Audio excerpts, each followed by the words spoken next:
Bhavnagar special operation group દ્વારા શહેરના બોર તળાવ વિસ્તારમાં મોટી કાર્યવાહી કરવામાં આવી। એસઓજીની ટીમને મળેલી ચોક્કસ બાતમીના આધારે તપાસ હાથ ધરતા ગેરકાયદેસર રીતે રહેતી 5 બાંગ્લાદેશી મહિલાઓને ઝડપી લેવામાં આવી છે। તપાસ દરમિયાન આ મહિલાઓ પાસેથી બાંગ્લાદેશી દસ્તાવેજો અને તેમના મોબાઈલમાંથી બાંગ્લાદેશના કોન્ટેક્ટ નંબર મળી આવ્યા હતા।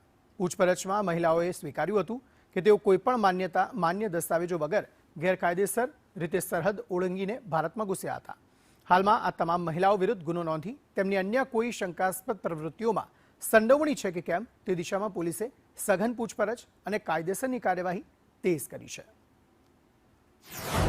उन महिलाओं के फ़ोन के अंदर हमको कुछ +88 के नंबर जो कि बांग्लादेश का कोड है उसके नंबर कुछ देखने को मिले और जैसे जैसे उनके फ़ोन को देखा तो हमको ये लगा कि ये खरेखर जो है कहीं ना कहीं इनके बांग्लादेश के साथ कनेक्शन है। उसको लेके उनको जो है डिटेन करने में आया और उनकी प्रारंभिक पूछपरछ करने में